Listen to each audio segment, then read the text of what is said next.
The Yukon Huskies are getting back to their best, with them currently on a 5-game winning streak.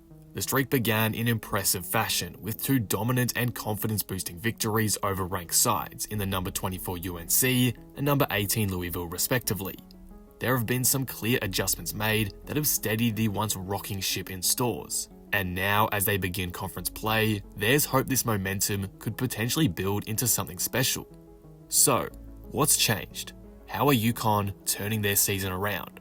In today's video, I'll be breaking down several key factors enabling Yukon's impressive run as of late, from the players stepping up to some of the tactical adjustments made by Gino Auriemma. Before we start though, if you're new here and enjoy the video, be sure to subscribe for more women's basketball content like this. But with that being said, let's talk about the Yukon Huskies.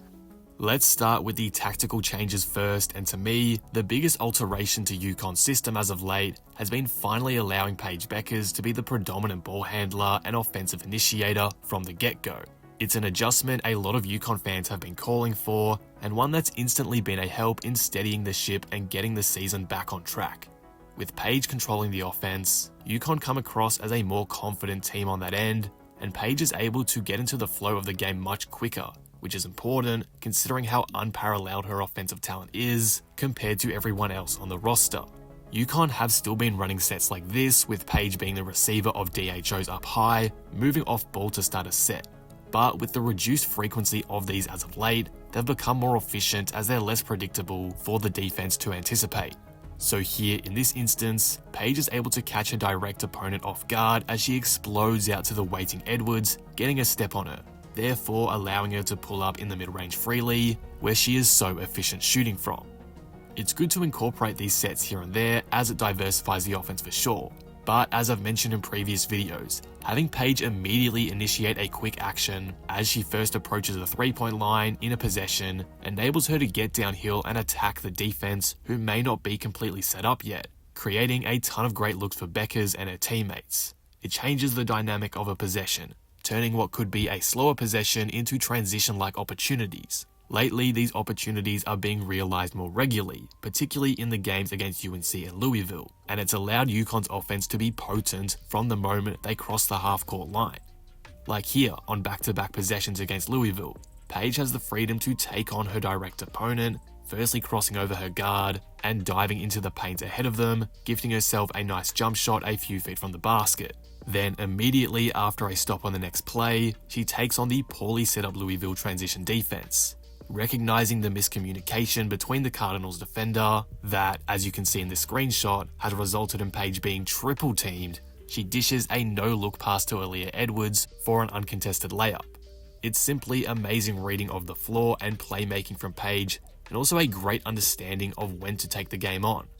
Or how about here against UNC, where she stops at the 3-point line and finds Nika Mule wide open in the corner for 3. All of those possessions resulted in buckets for the Huskies in under 7 seconds into the shot clock, Paige being the creator for them all. Just to further highlight her excellence if you weren't aware, Bueckers finished the game against the Tar Heels with 26 points on 11 for 14 field goal shooting, and had 20 points on 55% field goal shooting against Louisville. It's clear the trust that Gino has in her to create opportunities for the Huskies in transition, and it's undoubtedly a part of why the Huskies are starting to turn things around. Now obviously, if these opportunities aren't there, Paige is enforcing them and can slow things down and get the Huskies into one of their typical half-court sets, as I've highlighted earlier. But her elite floor awareness to recognize these transition opportunities is what makes her so great and lethal as a weapon in the Huskies' arsenal, and it's been brilliant to see them finally maximizing her abilities in this winning stretch. But it's not just Paige's takeoff lately that has been doing wonders for Yukon's offense. The freshmen are starting to find their footing too, and no player has been breaking out more for the Huskies recently than Ashlyn Shade. Over the past 5 games, Shade has scored double digits on 3 occasions, including an elite 20 points against Toronto Metropolitan today, and 22 points and 4 assists against Butler recently. Her shooting has become paramount to Yukon's offense, filling the void of Azzi Fudd as best she can, which is huge for the Huskies as that lack of shooting and overall absence of the gravity Azzi can provide has been felt big time this season. Shade didn't miss on her first 7 attempts tonight, and while obviously TMU aren't the best opposition in the world by any means, it's clear that Ashland's confidence is growing immensely. Her use as a connector piece in half-court sets has been good too, evident in that 4-assist performance the other night. Auriemma is finally trusting the freshman and giving them appropriate playing time, and it's working wonders, with Shade now finding herself in a starting role and a critical element to UConn's offensive system in this win streak. Her improvement is something you just love to see. Her development as a key piece of this team going forward will be exciting to watch. Another factor that's been huge for UConn lately has been Aaliyah Edwards' improvements on the glass. I've highlighted in prior videos her disappointing efforts rebounding, but that's completely turned around in this recent stretch. In Edwards' first 7 games of the season, she was averaging just over 6.5 rebounds per game, but in her next 4, she's been posting 10.5 a night. And then tonight against Toronto, which again I'll state aren't exactly a good side, she cleaned up the glass completely, finishing with 10 boards.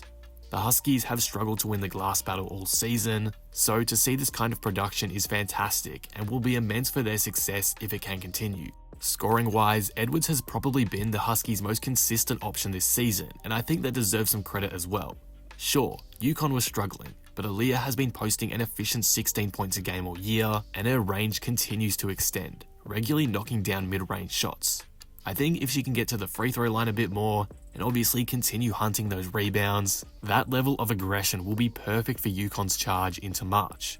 As a team with little front court depth, Edwards' play is paramount to their success, so it's been great to see her play solidly as of late. Finally, Aubrey Griffin has been an excellent contributor for the Huskies during this run. I actually have made a full video on Griffin's X-Factor capabilities, so for some more in-depth analysis and film breakdown on Griffin's play and impact for the Huskies, be sure to go check that video out. But I would be amiss to not mention her again here. She's efficient offensively, creating tons of transition opportunities with her gritty defense and hustle, and her energy can be such a spark for the unit on the floor. She can shoot the hell out of the ball too, because while I think her biggest impact comes from all the little things she does that don't show up in the stat sheet, when she gets hot, you're going to know about it. Her play in UConn's ranked win over Louisville was superb, finishing that game with 25 points on 9 for 11 field goal shooting, including 6 3-pointers on top of that. She does it all. She's a consistent weapon the Huskies are lucky to have. Her contagious effort you see every second she's on the floor has undoubtedly helped UConn turn this season around. Overall though, the Huskies are playing some quality basketball right now and are really starting to get into a rhythm. This season hasn't completely gone their way, we know that, but they're finding their form now and Gino is starting to make the right tactical decisions. With some conference play ahead and many players on this roster playing the best they have all season, UConn's season trajectory is very different to what it was just a couple weeks ago, and it wouldn't surprise me at all if this team finds itself back in the top 10 of the AP poll rankings very soon. If you made it this far though, you must have enjoyed this analysis, so be sure to like the video and subscribe for more women's basketball content like this. Anyway, with that being said, I will see you in the next one. Thanks for watching.